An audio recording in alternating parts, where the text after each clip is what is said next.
Hello friend, आज आपण rotation dynamics मधला सेकंड पार्ट पाहणार आहोत. लास्ट पर्यंत आपण काय बघितलं होतं, सर्क्युलर मोशन आणि त्या संबंधी बऱ्याचशा टर्म्स आपण बघितल्या, कन्सेप्ट आपण बघितल्या.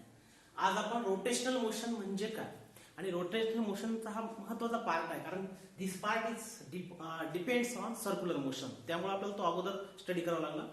आता what is mean by rotational motion? दोन वर्ड आहे, रोटेशनल आणि मोशन. मोशन म्हणजे माहिती आहे आपल्याला. तर रोटेशनल मोशन म्हणजे काय ते पाहू आपण.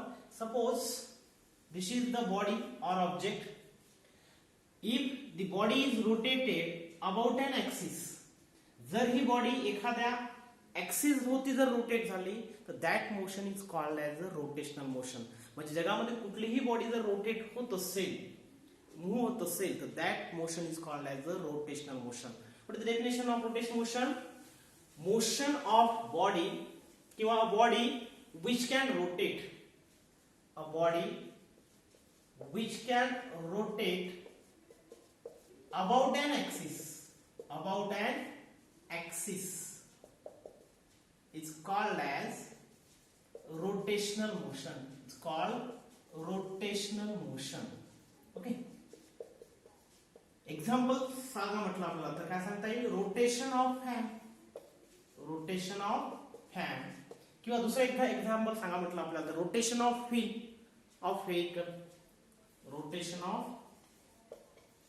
Wheel of vehicle.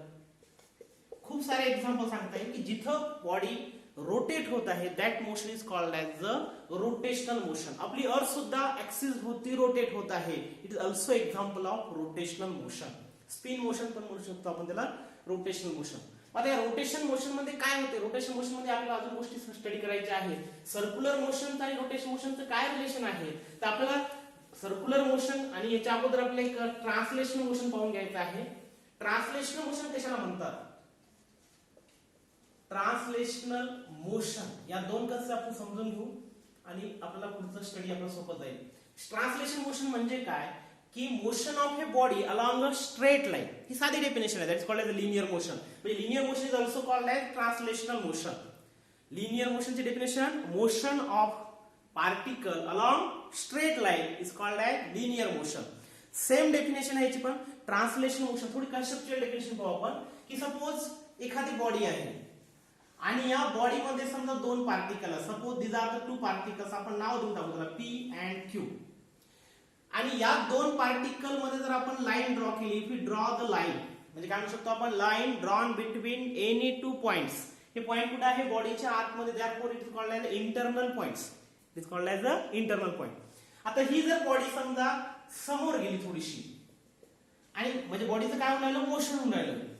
आणि मोशन झाल्यानंतर पुन्हा हे जे दोन पार्टिकल आहे, कोणते आपले पी आणि क्यू, यांच्यामध्ये पुन्हा लाईन आपण ड्रॉ केली.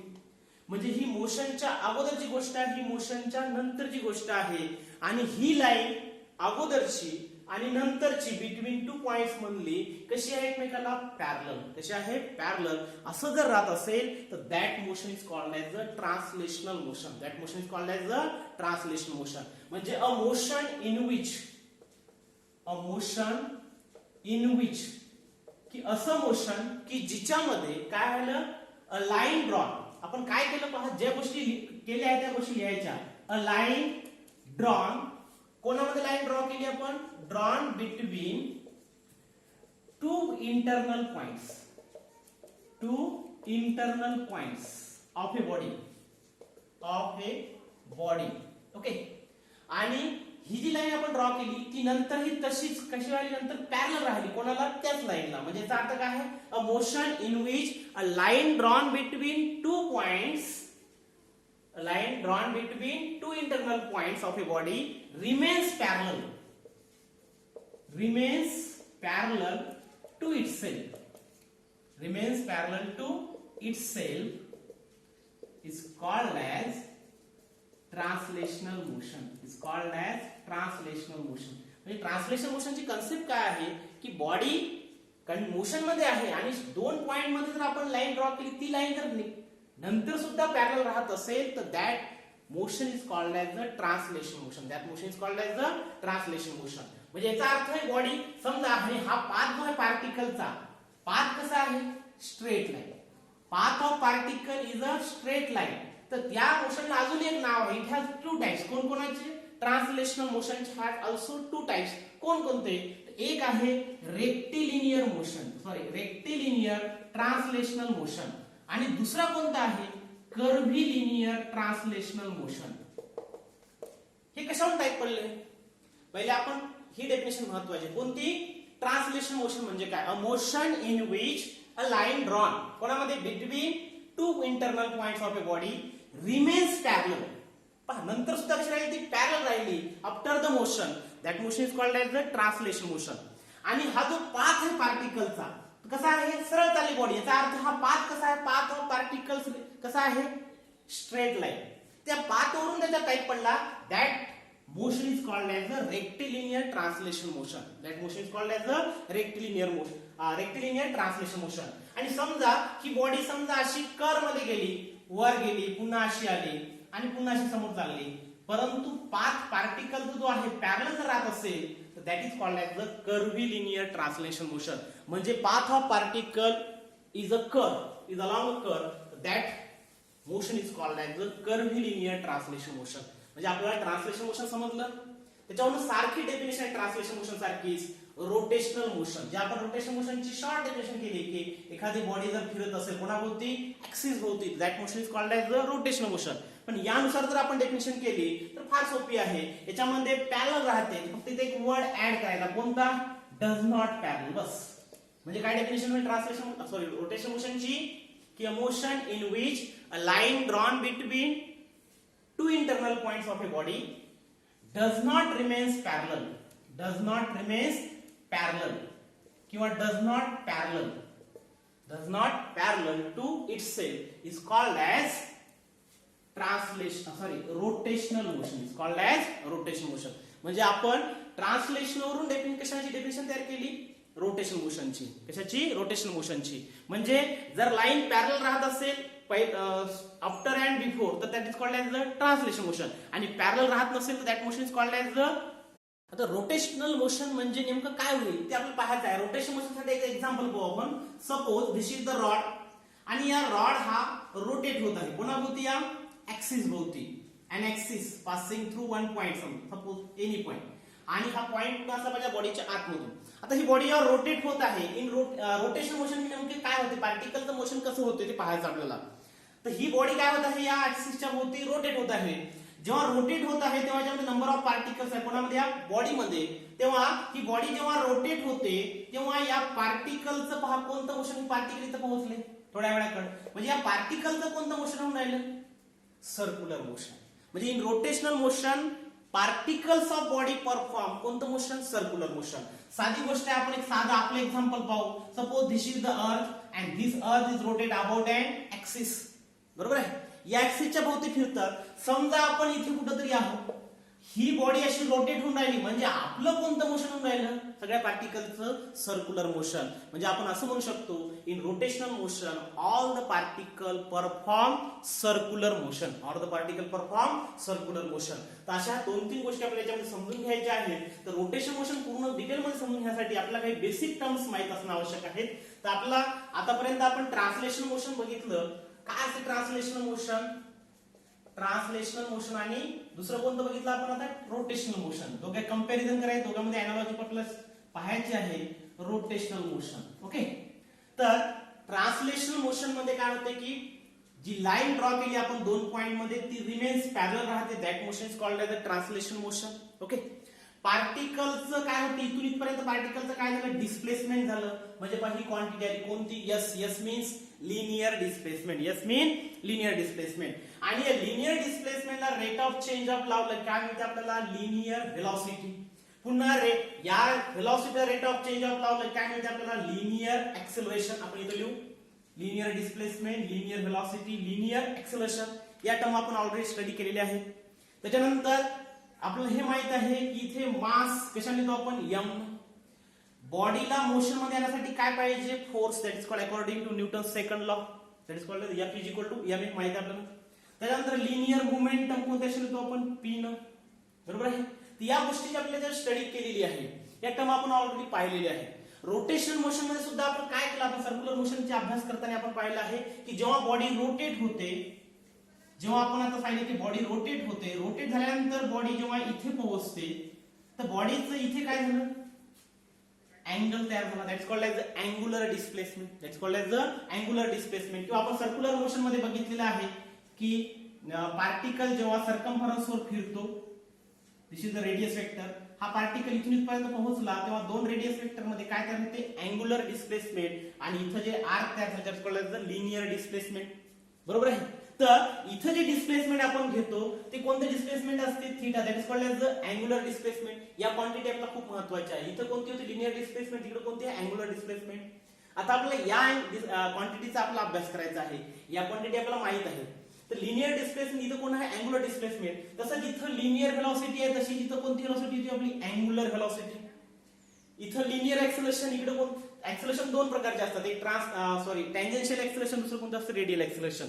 ते आपण पाहू आणि त्याचं मीन पण काढतात. त्याच्यानंतर तिसरा कोण आहे याच्यामध्ये, अँगुलर एक्सेलरेशन. इथं कोण आहे, लिनियर एक्सेलरेशन, इथं कोण आहे, अँगुलर एक्सेलरेशन. या क्वांटिटी पहा सारख्या सारख्या आहेत. नंतर इकडे मास आहे तर इकडे एक नवीन क्वांटिटी तयार होणार आहे, दॅट इज आपण नंतर स्टडी करणार आहोत. I means movement of inertia. I means movement of inertia.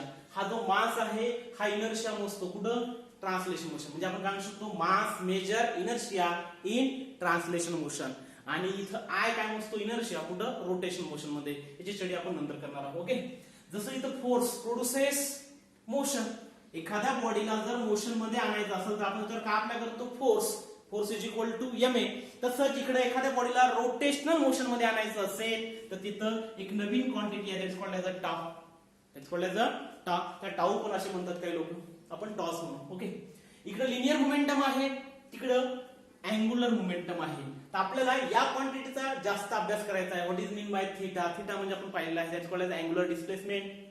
Angular velocity म्हणजे angular velocity definition, rate of change of angular displacement with respect to time. तसंच angular acceleration definition d omega upon dt, ते सुद्धा आपल्याला माहित आहे. I आपलं नवीन concept आहे, ती आपण याच्यामध्ये स्टडी करणार आहोत. Torque, that's called as the torque.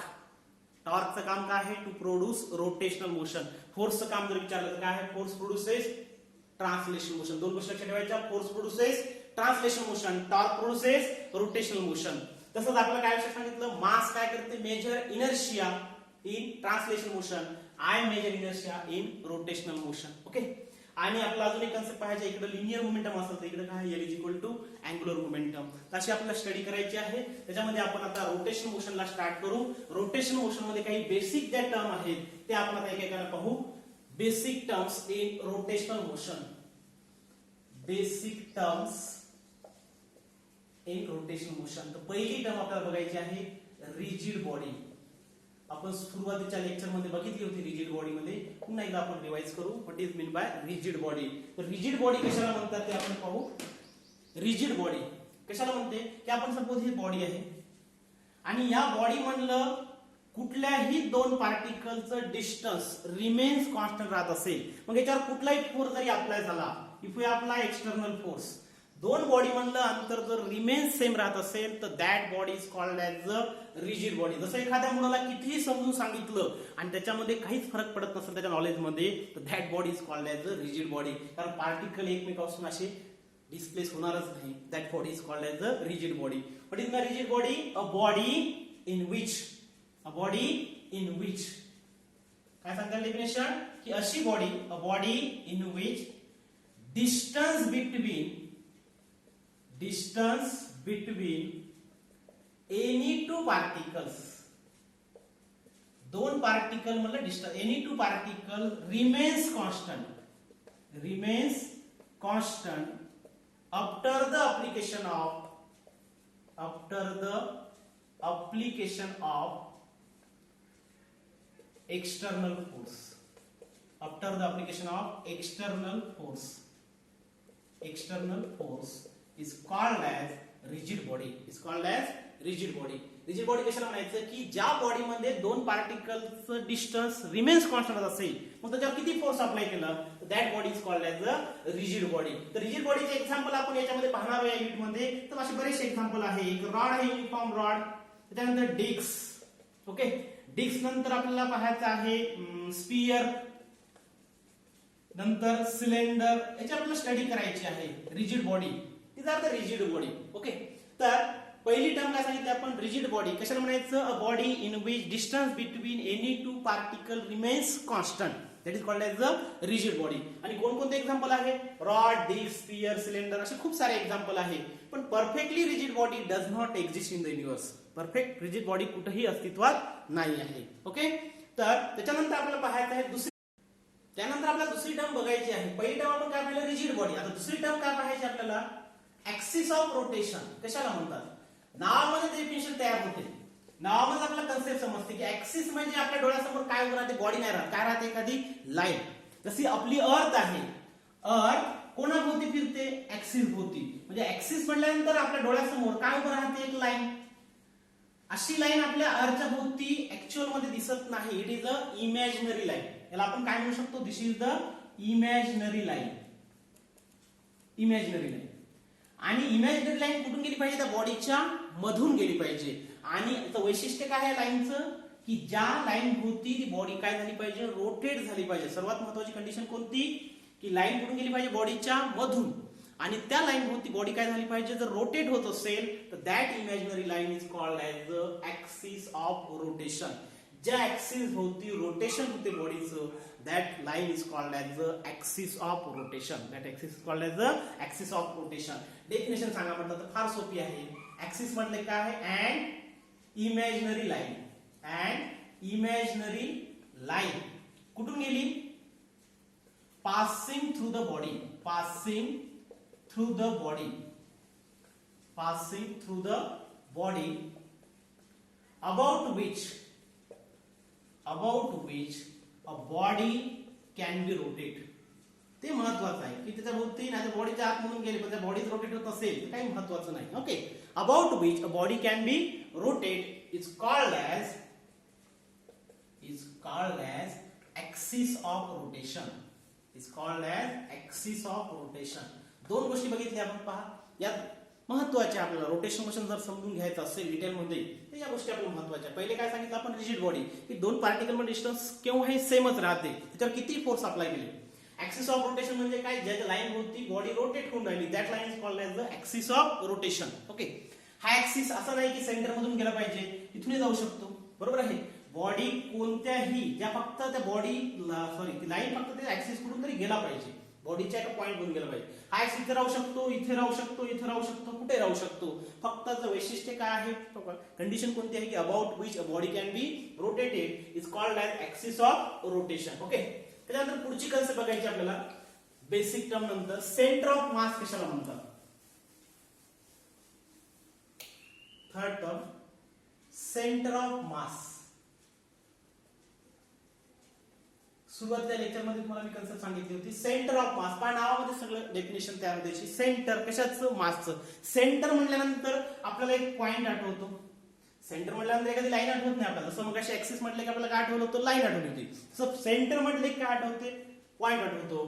की बॉडीमध्ये असा एक पॉइंट आहे, प्रत्येक बॉडीमध्ये असा एक पॉइंट आहे. मग ती आपली बॉडी असो कोणती असो जगामध्ये, प्रत्येक बॉडीमध्ये असा एक पॉइंट आहे की ज्या पॉइंटच्या भोवती पूर्ण बॉडीचं मास काय झालं आहे, कॉन्सन्ट्रेट झालेलं आहे. That point is called as the centre of mass. That point is called as the centre of mass. ज्या पॉइंटच्या भोवती काय झालं, पूर्ण बॉडीचं मास कॉन्सन्ट्रेट झालं होतं, that point is called as the centre of mass. म्हणजे असा पॉइंट की जो कुठे आहे, बॉडीच्या मध्ये आहे. त्या पॉइंटच्या भोवती वैशिष्ट्य काय आहे, की all mass of the body is suppose to be concentrated. That point is called as the centre of mass. That point is called as the centre of mass. काय सांगितलं डेफिनेशन, अ पॉइंट. सेंटर म्हटल्यानंतर काय आठवलं पाहिजे, अ point in a body. A point in a body about which किंवा at which, काय म्हणू शकतो आपण, अ point in a body at which the hole मास, पूर्ण बॉडीचा मास, the whole mass is supposed to be, the whole mass of a body, the whole mass of a body is supposed to be concentrated, supposed to be concentrated. Okay, is called is called as center of mass. It's called as center of mass. What is center of mass? की असा point प्रत्येक बॉडीमध्ये, समजा आता हे एखादी disk आहे, तर डिस्कचा जो सेंटर म्हणजेच काय, त्याचा सेंटर ऑफ मास. पण एखादी इरेग्युलर बॉडी असेल तर त्याचा सेंटर ऑफ मास शोधणं थोडं कठीण जाते, बरोबर आहे. रेग्युलर बॉडी असेल तर फार सोपं आहे. समजा एखादा रॉड आहे, तर काही नाही, त्यातून एक पास करायची लाईन, इकडून एक पास करायची सेंटर टू सेंटर, जिथं पॉइंट टच होईल that called as the centre of मास. परंतु हे झालं रेग्युलर बॉडीचं. इरेग्युलर बॉडीमध्ये सुद्धा असा एक पॉइंट असतो की ज्या पॉइंटच्या भोवती पूर्ण बॉडीचं मास काय होते, concentrated. That point is called as the centre of mass. A point in a body at which whole mass of the body is supposed to be concentrated, that point is called as the center of mass. That point is called as the center of mass. मग आता एखादी जर irregular body घेतली आणि या बॉडीमध्ये number of particles आहेत, खूप सारे पार्टिकल्स आहेत, पण आता प्रत्येक पार्टिकलचा मास लिहिलं तर पहिल्या पार्टिकलचा मास m1, दुसऱ्याचा m2, तिसऱ्याचा m3, असं करत करत आपण किती लिहू शकतो, mn. पण या सगळ्या पार्टिकल मध्ये एक पार्टिकल असं आहे की त्या पार्टिकलचं मास जेवढं बॉडीचं मास, सपोज या बॉडीचं मास m आहे, कॅपिटल M, तर त्या पॉइंटचं सुद्धा मास किती असलं पाहिजे, कॅपिटल एमच असलं पाहिजे. अशा पॉइंटला काय म्हणायचं, centre of mass. A point in a body about which किंवा at which whole mass of the body is suppose to be concentrated, that point is called as the centre of mass. That point is called as the centre of mass. अशा 2-3 गोष्टी आपण यातून बघितलेल्या आहेत. पहिल्या पाहिलं आपण रिजिड बॉडी, नंतर पाहिलं आपण ऍक्सिस ऑफ रोटेशन, त्याच्यानंतर आपण सेंटर ऑफ मास. आता आपण मेन याच्यावर आपण मुवमेंट ऑफ इनर्शिया कशाला म्हणतात. अतिशय महत्वाची कन्सेप्ट आहे या युनिट मधली, movement of inertia. Movement of inertia की अ क्वांटिटी, याची डेफिनेशन सांगू आपण. A quantity that can measure inertia of rotating body, that can measure inertia of rotating body is called as, short definition is called as moment of inertia. is called as moment of inertia. ही अशी quantity जी काय major करते, inertia कोणाचा, rotating बॉडीचा. that quantity is called as the moment of inertia. it is denoted by I. denoted by I. समजून द्या की ही quantity आहे. Movement of inertia म्हणजे काय आहे, क्वांटिटी आहे, फिजिकल क्वांटिटी आहे जी काय मेजर करते, इनर्शिया. पहिले आपल्याला इनर्शिया कशाला म्हणतात हे माहित असलं पाहिजे. इनर्शिया म्हणजे काय की property of body to oppose the state of condition. जशी एखादी बॉडी शांत बसून आहे, शांत बसणाऱ्या माणसाला म्हटलं म्हटलं उठतो का ताबडतोब, नाही उठत. तसंच या ह्याच्यामध्ये की तो काय करतो, आपलं जे रेस्ट कंडिशनला आहे तो मोशन मध्ये येण्यासाठी काय करतो, अपोज करतो.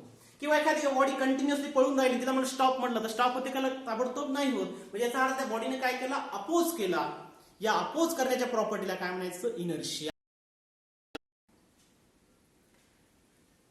That property is called as the inertia. Inertia म्हणजे काय, इनर्शिया म्हणजे साधी डेफिनेशन आहे, a property of body, a property of material body. कोणती प्रॉपर्टी, टू अपोज. कोणाला अपोज, की to change the state of condition. To change the state of condition. State of condition, बरोबर आहे. एखादी बॉडी रेस्ट मध्ये असेल त्याला रेस्ट मध्ये राहते, मोशन मध्ये असेल तर मोशन मध्ये राहते. बस मध्ये प्रवास करताना पाहिलं असेल एक्झाम्पल आपण, ओके. बसनं ब्रेक मारला की आपण काय करतो, समोर जातो. याचा अर्थ काय झाला की जेव्हा बस चालू होती तेव्हा बस सोबत आपणही मोशन मध्ये होतो, आपल्याला वाटते मोशन मध्येच राहा. परंतु बसनं ब्रेक मारल्यानंतर, ड्रायव्हरनं ब्रेक मारल्यानंतर, बरोबर आहे, मारल्याबरोबर आपण असे समोर जातो. म्हणजे आपल्याला वाटते अजूनही मोशन मध्ये राहा. म्हणजे याचा अर्थ आपण काय केला, अपोज केला. याचा अर्थ that property is called as the inertia. मग एखाद्या बॉडीचा इनर्शिया कमी किंवा जास्त कसा मोजायचा, तर आपल्या लिनियर मोशन मध्ये किंवा ट्रान्सलेशन मोशन मध्ये फार सोपी पद्धत आहे इनर्शिया मोजण्याची. कोणती, की समजा 2 बॉडी आहे, एक बॉडी समजा अशी साधी आहे बिचारी आणि एक बॉडी समजा अशी मोठी आहे, बरोबर आहे. या बॉडीचं मास कसं आहे, m1, याचा मास m2. कोणतं जास्त असेल, m2. आता यापैकी दोघांना जर एखाद्या वेळेस समजा आपण एखादी गोष्ट करायला सांगितली, उठा सांगितलं समजा, बरोबर आहे, बसलेल्या शांत रेस्ट कंडिशन मध्ये, तर कोणती बॉडी ताबडतोब उठणार, तर ही बॉडी थोडी लेट उठणार. याचा अर्थ काय झाला की हिचं मास कमी आहे, त्याच्यामुळे त्याने अपोज कमी केला. या बॉडीचं मास जास्त आहे म्हणजे अपोज जास्त. म्हणजे याचा अर्थ की मास जास्त, इनर्शिया जास्त, बरोबर आहे. Mass is large, inertia is large. Mass is small, inertia is small. म्हणजे याचा अर्थ या मासनं काय मेजर केला? इनर्शिया मेजर केला. कोणत्या मोशन मध्ये? ट्रान्सलेशन मोशन मध्ये. म्हणून आपण एक या ठिकाणी सेंटेन्स लिहू शकतो, mass measure inertia in translational motion. Mass measure inertia in translation motion. Mass is the quantity. Mass is the quantity that can measure inertia, but in which motion? Translation motion. In which motion? Translation motion. म्हणजे जे मास इथं role play करत आहे तेच इथं कोण play करत आहे? या मोमेंट ऑफ इनर्शिया प्ले करत आहे. म्हणजे मास सारखीच क्वांटिटी कुठे आहे? या रोटेशन मोशन मध्ये. तर mass measure inertia in translation motion, mass measure inertia in translation motion, आणि moment of inertia measure inertia in rotation motion. सारखे सारखे वर्ड वाटतात म्हणून आपण त्याला एमआय म्हणायचं. MI measure inertia in rotational motion. Okay, तर असं हे आपले रोटेशन मोशनचे आहे. हे नेमकं काय असतं इनर्शिया? ऍक्च्युअल डेफिनेशन काय आहे आपण त्याच्यावर लिहू आपण. Definition of moment of inertia. Okay, तर suppose this is the rigid body. Consider a rigid body. Consider a rigid body is rotated about an axis. Is rotated about an axis. या axis च्या भोवती suppose ही body rotate होत आहे. आपण थोडंसं erase करू म्हणजे समजा सोपं जाईल आपल्याला. कन्सिडर मोमेंट ऑफ इनर्शियाची ऍक्च्युअल डेफिनेशन काय सांगायची? साधी डेफिनेशन कोणती? A quantity that can measure inertia in rotation motion is called as the moment of inertia. जशी मासची पण डेफिनेशन करू शकतो आपण. A quantity that can measure inertia in translation motion is called as mass. पण actual definition आपण लिहित नाही. ओके, तर ऍक्च्युअल डेफिनेशन काय आहे याची? तर पहिला आपण समजून घेऊ. Consider a rigid body. Consider a rigid body is rotating about an axis of rotation. या ऍक्सिसच्या भोवती ही काय होऊन राहिली? बॉडी रोटेट होऊन राहिली. आता लेट या बॉडीमध्ये body consist of n particle. या बॉडीमध्ये समजा किती पार्टिकल आहे? एन पार्टिकल्स आहे. आता एन पार्टिकल्स म्हणल्यानंतर प्रत्येक पार्टिकलचं मास सारखं असते का? नाही. मग आता बॉडीमध्ये पार्टिकल किती आहे? N particle. मग पहिल्या पार्टिकलचं मास m1, दुसऱ्या पार्टिकलचं मास m2. मग let m1 m2 m3 m1 m2 m3 dash dash किती? mn. हे काय आहेत? Masses of particles. Masses of particles. आपण पार्टिकल्स घेऊ. m1 m2 m3 dash dash dash mn. आता यांचं या ऍक्सिस पासून डिस्टन्स किती आहे? ऍक्सिस पासून डिस्टन्स कसं घ्यायचं? Perpendicular distance. कसं घ्यायचं? Perpendicular distance. Okay, let m1 m2 m3 dash dash mn be the masses of particles. Be the masses of particles having distances. यांचे डिस्टन्सेस घ्यायचं आपल्याला. हॅव्हिंग डिस्टन्सेस किती असेल? पहिल्या पार्टिकलचा डिस्टन्स r1, दुसऱ्याचं r2 करत करत किती आपण? rn. म्हणजे काय झालं? पहिल्या पार्टिकलचा मास m1, दुसऱ्याचं m2, तिसऱ्याचं m3 डॅश डॅश किती? mn.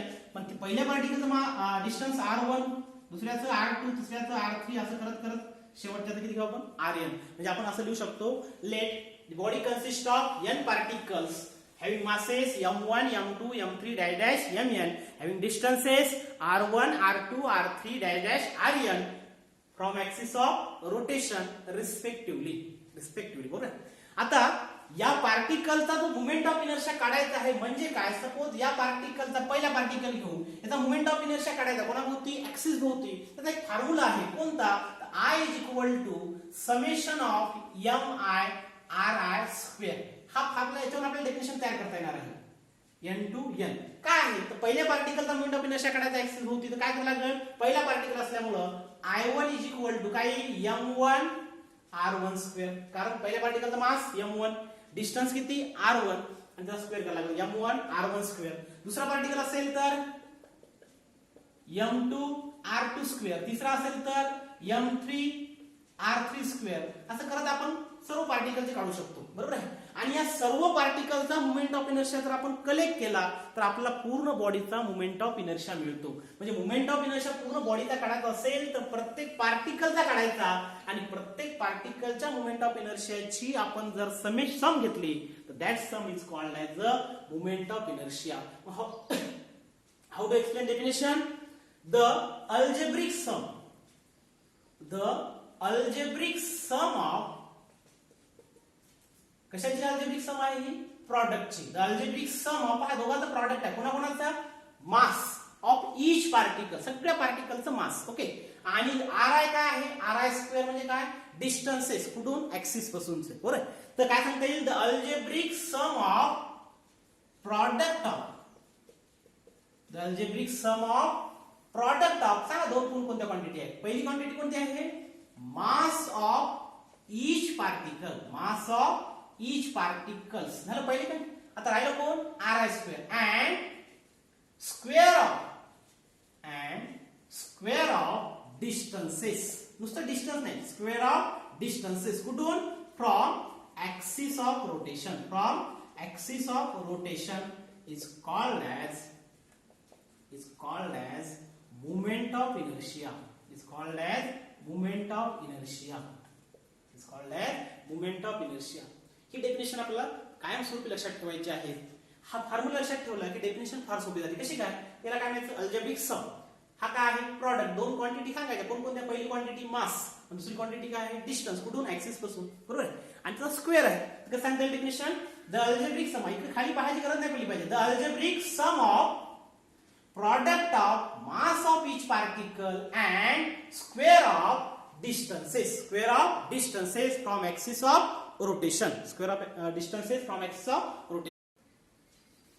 या डेफिनेशन मध्ये काय बघितलं आपण की हा अल्जेब्रिक सम आहे, product of mass of each particle and square of distance from axis of rotation. Okay, तर आता ही बॉडी मध्ये आपण काय सांगितलं, let the body consist of n particle. आपण थोडंसं एक्सप्लेन करू आपण, let the body consist of n particle. Okay, let m1 m2 m3 dash dash mn having masses of each particle having distances r1 r2 r3 dash dash rn from axis of rotation. Okay, त्याच्यानंतर आपण पाहिलं आता हे काय करायचं, या डेफिनेशनला कसं लिहायचं. तर पहिल्या पार्टिकलचं आपण सांगितलं late i1 is equal to कसं लिहिता येईल, पहिल्या पार्टिकलचा मास m1, डिस्टन्स किती r1 चा स्क्वेअर, दुसऱ्या पार्टिकलचं कसं लिहिता येईल i2 m2 r2 स्क्वेअर, आपण आता लिहिलं होतं i3 इज इक्वल टू काय लिहिलं, m3 r3 स्क्वेअर. असं करत करत आपण किती लिहू शकतो, in is equal to mn rn square. आणि या सगळ्यांना जर आपण सम केली, what is I, this is the moment of inertia. हा पार्टिकल जर आहे पूर्ण बॉडीच आहे. I is the moment of inertia of rotating body. कोणती बॉडी आहे, rotating. I is equal to कसं लिहाल, तर पहिल्या पार्टिकलचं मोमेंट ऑफ इनर्शिया i1, दुसऱ्याचा i2, या सगळ्यांची काय करायची आपण, सम करायची, डॅश डॅश in. ओके, आपण याला रिअरेंज करू. आता याची व्हॅल्यू आपण पुट करू. प्रत्येक व्हॅल्यू मध्ये काय कॉमन निघेल, याच्यामध्ये कुठलीच गोष्ट कॉमन नाही. m1 r1 square, m2 r2 square, याच्या व्हॅल्यू जर आपण पुट केल्या तर काय होईल पहा, m1 r1 square plus m2 r2 square, i3 ची value m3 r3 square dash dash dash शेवटची mn rn स्क्वेअर. ओके, आणि याला आपण शॉर्ट मध्ये कसं लिहू शकतो, summation of i is equal to n, m1 m2 च्या ठिकाणी काय लिहायचं, mi, म्हणजे i ची किंमत आपण 1 पासून किती ठेवू शकतो, n. तसेच r स्क्वेअर आहे त्याला आपण ri स्क्वेअर लिहू. तर दिस इज द फॉर्म्युला ऑफ, कशाचा फॉर्म्युला आहे, moment of inertia, moment of inertia. तर मोमेंट ऑफ इनर्शिया म्हणजे काय काय बघितलं आपण पहा. सुरुवातीला सांगितलं की अशी quantity, a quantity which can measure inertia in rotational motion is called as moment of inertia. Actual definition, formula हा पार्ट लक्षात ठेवायचा. हा पार्ट असला की आपल्याला डेफिनेशन फार सोपी जाते. कशी काय, the algebraic sum of product of कोणाकोणाचा, mass of each particle and square of distance from axis of rotation is called as moment of inertia. त्यानंतर सांगायचं की body consist of n particle, let m1 m2 m3 be the masses of particle having distances r1 r2 r3 dash dash rn from axis of rotation. Okay, त्याचं पहिल्या पार्टिकलचा m1 r1 square, दुसऱ्या पार्टिकलचा moment of inertia m2 r2 square, आणि सगळे moment of inertia आपण जर collect केले, त्यांची सम जर घेतली तर आपल्याला काय मिळते, total moment of inertia of rotating body. Okay, त्याच्यानंतर याचं एसआय युनिट काय जर विचारला, याला शॉर्ट मध्ये असं पण लिहितात mri square, i is equal to capital M r square, capital M r square. Okay, त्याच्यानंतर याचं एसआय युनिट जर सांगा म्हटलं तर काय जातं, एसआय युनिट फार सोपं जाईल. मासचं एसआय युनिट काय असते, kg, आणि डिस्टन्सचं काय आहे, मीटर स्क्वेअर. बरोबर, मीटर इंटू त्याचा स्क्वेअर असल्यामुळे आपण स्क्वेअर लिहू, मीटर स्क्वेअर. आणि डायमेन्शन जर सांगा म्हटलं तर डायमेन्शन सोपं आहे. मासचं डायमेन्शन m1, डिस्टन्स असल्यामुळे स्क्वेअर आहे इथं l स्क्वेअर, आणि t अपसेंट असल्यामुळे t0. This is all about the movement of inertia. Okay, याच्यानंतर पुढच्या कन्सेप्ट आपल्याला अजून बघायच्या आहेत. रेडियस ऑफ गायरेशन कशाला म्हणतात. आता मुवमेंट ऑफ इनर्शिया कोणावर डिपेंड असतो. मुवमेंट ऑफ इनर्शिया जशी आपण आता डायग्राम काढली होती, मुवमेंट ऑफ इनर्शिया कोणावर डिपेंड असतो. तर आपण फॉर्म्युला जरी लिहिला MI/r², तर आपल्याला सर्वात महत्त्वाचं मास आहे. तर distribution of mass movement of inertia depends on, कोणावर डिपेंड्स आहे. तर या ठिकाणी साईज, शेप, ओके, कोणाची, बॉडीची साईज किती आहे, शेप कोणता आहे याच्यावर डिपेंड आहे. पुन्हा डिस्ट्रीब्युशन ऑफ मास, या ऍक्सिसच्या भोवती मासचं डिस्ट्रीब्युशन किती आहे हे सुद्धा महत्त्वाचं आहे. म्हणजे movement of inertia depends on size, shape, okay. त्याच्यानंतर ऑफ बॉडी, ऑफ बॉडी. त्याच्यानंतर कोणावर डिपेंड आहे, distribution of mass, distribution of mass of a body about कोणा, डिस्ट्रीब्युशन ऑफ मास कोणाभोवती राहिलं, ऍक्सिसच्या भोवती, about axis. Distribution of mass about and axis. आणि तिसरी गोष्ट आहे orientation and position, orientation and position of axis, position of axis of rotation. Axis हा इथे राहू, सेंटर मध्ये राहू शकतो, इथे राहू शकतो. त्याच्यामुळे डिस्ट्रीब्युशन ऑफ मास चेंज झालं, डिस्ट्रीब्युशन मास चेंज झालं म्हणजे आपला काय चेंज होतो, मुवमेंट ऑफ इनर्शिया. म्हणजे मुवमेंट ऑफ इनर्शिया कोणावर डिपेंड आहे, बॉडीची साईज कोणती आहे, शेप कोणता आहे, मास किती आहे त्या गोष्टीवर डिपेंड आहे. आणि distribution of mass about axis, ऍक्सिसच्या भोवती डिस्ट्रीब्युशन ऑफ मास कसं आहे त्याच्यावर डिपेंड आहे. आणि शेवटी पोझिशन आणि orientation of axis of rotation हे सुद्धा आपल्याला महत्वाचं आहे. असा हा मुवमेंट ऑफ इनर्शिया आहे. त्यामुळे ही गोष्ट आपल्याला चांगली लक्षात ठेवायची आहे, रिवाइज करायची आहे. कंटिन्युअस जर लेक्चर तुम्ही अटेंड केले तर आपला रोटेशनल मोशन हे समजू शकते, नाहीतर आपली बॉडी सुद्धा रोटेट होऊ लागते, बरोबर आहे. त्यामुळे प्रत्येक लेक्चर, प्रत्येक पॉइंट आपण समजून घेतला पाहिजे, तर हे मोशन आपल्याला सोपं जाईल, रोटेशन मोशन. तर रोटेशन मोशन मध्ये ज्या कन्सेप्ट सांगितल्या होत्या, थीटा, ओमेगा, अल्फा, ओके. त्याच्यानंतर एफच्या ऐवजी कोणी तिथं टॉ, मासच्या ठिकाणी कोणी ते आय आणि पी च्या ठिकाणी कोणी ते एल. तर या लोकांची आपला स्टडी असली पाहिजे. तशी आपल्याला पूर्ण स्टडी करायची आहे. अतिशय सोपं युनिट आहे, परंतु फक्त एकच प्रॉब्लेम आहे, ते म्हणजे कंटिन्यू लेक्चर या ठिकाणी आपल्याला अटेंड करावं लागतं. तर आपल्या या गोष्टी समजतात. अतिशय सोपं युनिट आहे, ते आपण समजून घेऊ. Okay, thank you.